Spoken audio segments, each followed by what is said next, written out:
2019. This is your Monday video where we'll be focusing on language arts and on the action item that you need to complete for this week. Let's begin by doing kind of a review of the punctuation that we have covered so far. So we've got the basic period, exclamation mark, question marks, right? Ones that we use constantly and are always reading. We also have quotation marks, hyphens, dashes. We're going to focus today on colons and on semicolons.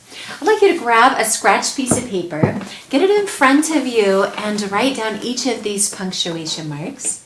Then I would like you to mark down as you see each of these marks in our book. Okay, we're going to see if the picture book I'm going to read to you has all of these punctuation marks illustrated. So if you see it, just do a big check and you don't have to look for that one anymore. Okay, continue on down. See if you can find examples of each of these. Period, exclamation point, question mark. Oh, I forgot one. I need to do another one, right? We need commas, of course. So let's put the comma right here below the period because we've talked a lot about comma usage. Okay, so if you've got your scratch piece of paper with each of these marks of punctuation on it, then you're ready to go, and let's read this story. It is called Never Cry Wolf. It's retold and illustrated by Jane Wattenberg. It was just one of those days. Notice, very first, right at the beginning, we begin with our period. So X that off, we're done. Nothing was hunky-dory for good old hunky-dory. With a hope and a sigh, he flipped open the newspapers, searching for a job. Well, we came up with a couple of more hyphens used there in his name, hunky-dory. Hunky-dory means A-okay, feeling good, no problems. And then we also had some commas, right? Commas used there. All right, I'll stop interjecting. You look for these punctuation marks yourself. Well, on the other side of the world, Bix was boasting to Bix. Okie dokie, easy breezy, today's my lucky day. Being one cool cat of a dog, I know I'll find a job. And we've got some more. I just realized that I'm missing another one. Comma and above apostrophe, which we just saw illustrated there too as well, right? Apostrophe. I know I will find a job. I'll find a job, he said. Okay. With a crinkle, crunkle, rustle of noisy newspapers, the whole world read this ad. Wanted, fierce, snarling guard dogs. Can't sleep, count sheep. Protect those ewes, rams, and little lambs. A growl a day keeps the wolves away. Don't pull the wool over your eyes. This is a great job. Call 123. Bah! Howls of fun. Hey, notice the punctuation marks that are used there. Okay, particularly focus up on the pink section. Well, the whole thing's awesome. A gazillion dogs applied for the job. Who would you choose? These dogs were appalled when they didn't get the job. But these dogs were positively delighted because they did get the job. They packed their bags and headed for the hills. Move over, Rover. Bix is here. Never Cry Wolf. Howled and growled by Jane Wattenberg, a dog-u drama. The sheep burbs. Bix was eager. I can't wait till I see a wolf. Bring 'em on. They don't scare me. Only wet paint would run. The shepherd's golden rules. But Hunky-Dory was cautious. Now remember the rules. Rules are for fools, cranked Bix. See you around the block. I'm going to my flock. Rule number 1, never cry woof unless you really need to. Hours later on the job. Oh, blithering bother, moaned Bix. The sun is so hot, groaned Bix. I'm crushingly lonely, phoned Bix. He knew he shouldn't. He thought he wouldn't. But what's a lone dog to do? Bix let loose an electrifying, spine-tingling, hair-punking woof! Meanwhile, over in yonder hills, ears quivered. What's that? Bix howling? Wolves prowling? Knowing just what to do, Hunky Dory roared, All dogs to the rescue! When they arrived, there sat Bix, grinning big. What's the story? Asked Hunky Dory. Nothing's at the pump, chump, swaggered Bix. Relax a bit. I crave your company. It's so hard talking to these rams. They keep butting in. Bix, we've left our sheep to rescue you, and there's not a wolf in sight. Bothers for a reason next season, grumbled Hunky Dory. Miffed, they rushed back to their sheep. But Bix couldn't stand it. There's not a nothing zip to do out here in this ding-dang-dong dell. Watching fluff balls 24/7 is not the cat's pajamas. It's party time. Catch this. Woof! That's not a very good woof, is it? Woof! There we go. What's bugging you now, Bix? Howled Hunky Dory. Bix yawned. Oh, don't make the sheep weep, Hunky Bo Peep. Can't you take a joke? Lying again, you fungus, you garlic, you wormwood, you skunk. Just you wait for a real wolf to nibble your knobby nose, warned Hunky Dory. Hunk-a-dunk, that will never happen to a happening hound like me. Mopey and Blue, feeling like glue, Bix called to his flock. Hey, fluff balls, you ram-a-lam-a-ding-dongs, wanna play hide-and-peek? Bix began counting. 1, 6, 2, 9, 44, 3. And just as the words, ready or not, here I come, dripped off his tongue, he found himself nose to nose with a wolf. Wolf! Was Bix for real? Gulp, oh yelp, I might need some help, cried Bix. Wolves closer than you think. L'ambulance. And Bix is picturing himself as a dog going to heaven. Hogwash, spat Hunky Dory. Who would believe that mutt? Twice wasn't nice, but a third is absurd, and no one moved a paw. Truth or consequences just down the road. Oh, whoa, what now? Wailed Bix. I guess it's swim or sink. Even skunks make a stink, so let me at him. Ka-ping! Ka-pow! But please, Louise, what's a lone dog do when he has a hunch? He's lunch. Get up and run.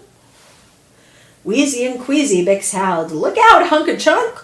Wolves are everywhere. They're devouring my sheep and almost ate me up too. You've got to help. Oh, sure, Braveheart. Good story, muttered Hunky Dory. Those wolves would never eat you, Bix. Wolves don't eat clowns. They taste funny. They laughed and whooped and laughed some more. And everything was Hunky Dory. Or was it? See you. Oh, goodness. That is a funny book. And let's take a look at what we saw. We did definitely see periods. Everybody check off exclamation points. Yes. Questions, of course. Commas, absolutely. Apostrophes, yes. Quotation marks, definitely. Lots of talking going on with Bix and Hunky Dory. How about hyphens? Yeah, we saw a lot of hyphens. Any dashes? I did not see any dashes. Did you see some colons? Yes, we did. I'm going to leave that up there though, because we're going to talk about colons some more. Any semicolons? Nope. So let's just review dashes really quick, and then let's take a look at when colons are used and semicolons are used. All right, dashes could have been used very easily in this story, and I'm going to find the place. Right here.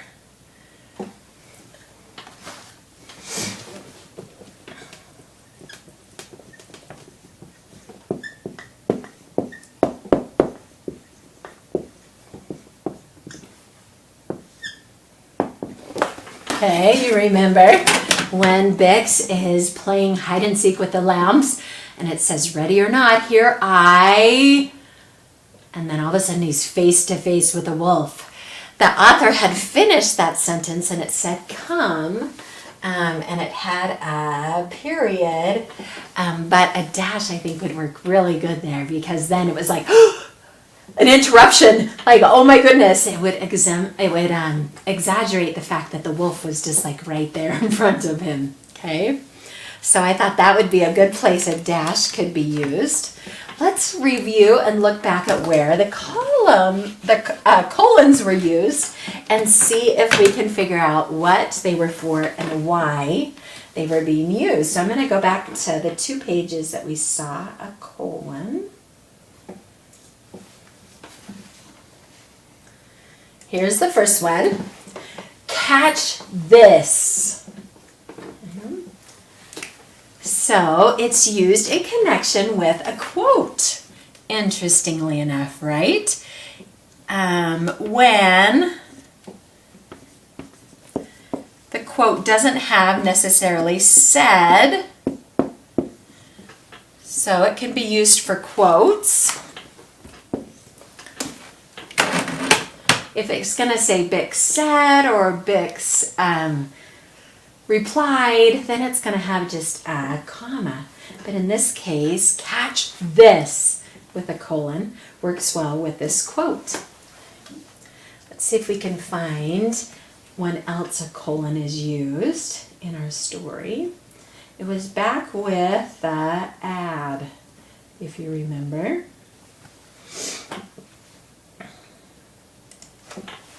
With a crinkle, crunkle, rustle of noisy newspapers, the whole world read this ad. Wanted, fierce, snarling guard dogs. Can't sleep, count sheep. Okay, so with an advertisement, your action items for the week, I just wanted to pull this up. So it was used with our ad here.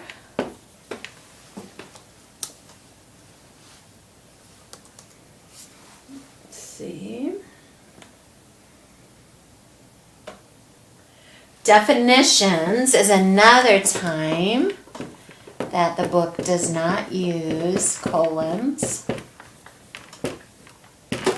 And the other time the action items list that you can use colons are with lists. Okay. So let me give you an example. Okay. Let's try. We've already seen how they're used with quotes and with ads. Let's use a definition. A liar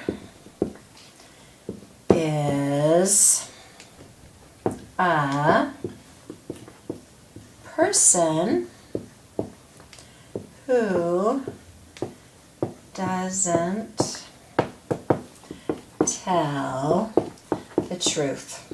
Okay. And Bix was an example of a liar. Kind of like the story of the boy who cried wolf, right? It's a variation of that. And so here I've used my colon in the case of a definition.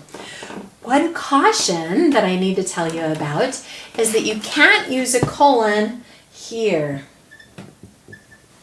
You're not supposed to use the colon by a to-be verb, like is, was, were, am, or are. Okay, so let's just jot those down. No colon after, or right after, is, am, are, was, and were. So that's an example of when not to use it. Okay. So don't put it there, put it here. Okay, the last time we talked about using a colon was for a list. Okay, so let's write a list. Bix wore lots of hats. Can anybody remember all the hats that Bix wore? Let me scroll through the book really quickly and let's see. Oh, I should have been back. Here, let's see. Okay. What kind of hat would you call that? There's a Bix. I'm going to go fast as I can. Try to find him. Pirate hat, fez, Viking hat, bunny ears, jester's cap, cowboy hat, sailor hat, clown hat, prison hat, knight's cap. I don't know what that is. Hospital bag thing. Okay. So add to our list. A pirate hat, a Viking hat,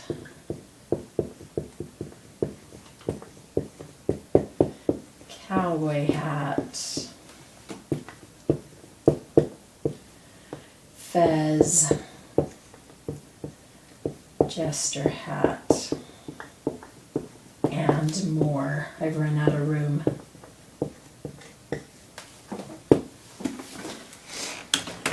Bix wore lots of hats, colon, a pirate hat, a Viking hat, a cowboy hat, a fez, a jester hat, and more.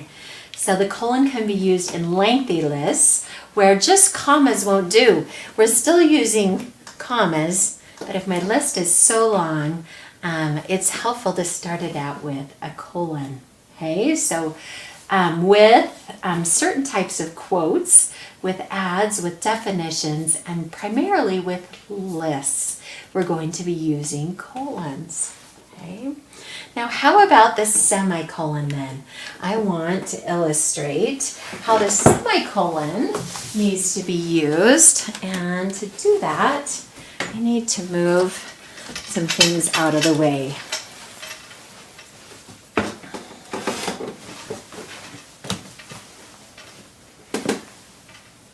I just thought I would illustrate it this way for you.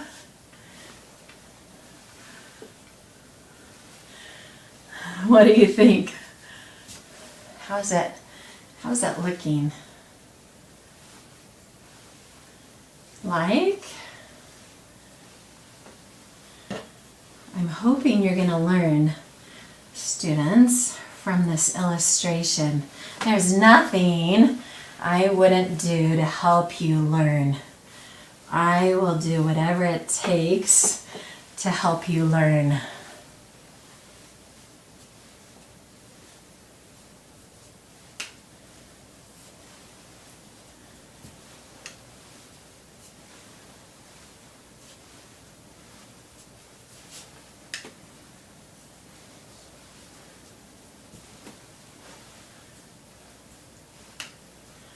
Hey, I am not responsible. I drew on the wall, period. Okay, here is when a semicolon can be used, students.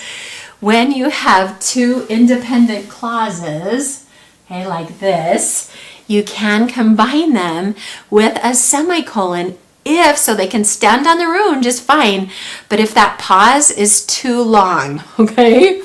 So imagine I'm going to talk to my husband. I'm not responsible. And he's like, what? I drew on the wall. Okay, if I punctuate it this way, then I can read it like this. I'm not responsible, I drew on the wall. Okay, semicolons can eliminate the pause that you do between independent clauses. Okay, remember, if they can't stand on their own, then they just need a comma.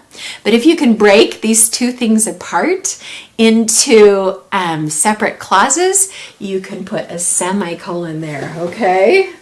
All right, let's go back to the book and see if we can find a place where a semicolon could have been used. I'm thinking, let's do, how about right here? I guess it's swim or sink. Even skunks make a stink. Okay, those can sound separately, but I think they'd be great with a semicolon. I guess it's swim or sink. Even skunks make a stink. Okay, we don't want a long pause there. We want them just close together. Like we want to say it fast. Right? So a dash can make the pause even longer. A semicolon can shorten the pause between ideas that could stand on their own, but could also be joined with a semicolon. All right, students. I hope that helped. You'll be able to do a easy action item again this week. If you'd like to try putting a colon or a semicolon where they would go, I'm going to have you just type in the Google form, colon for this, semicolon for that one, colon for this, semicolon for that one. So I'd love for you to try it out if you haven't already. It takes me just a couple of days to grade them, but know that they're received, no problem. Make sure you include your name though, so I can give you credit. And then you'll notice that the grade will appear within just a day or two of me getting them graded. All right, we are going to end then with just a few new spelling words and show you what those are.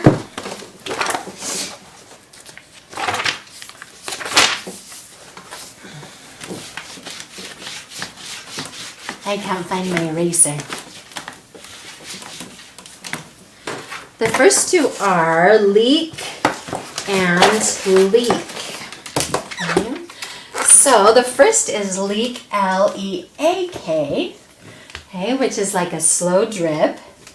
This is L-E-E-K, is a type of herb similar to an onion. Okay. Then we have mantle.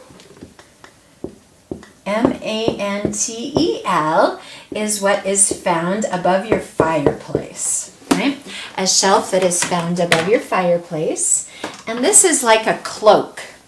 Okay, so we have the mantle above our fireplace, and here we've got a cloak that you could wear. Okay. We've got an onion, and we've got a drip. Hopefully that helps. Two more. We have read, the past tense of reading, like with a book. And we have the color red. And what can I do for red, the color red? I'm going to do a stop sign. Since everybody knows that the color red, that a stop sign is the color red. Okay, we have patience and patience.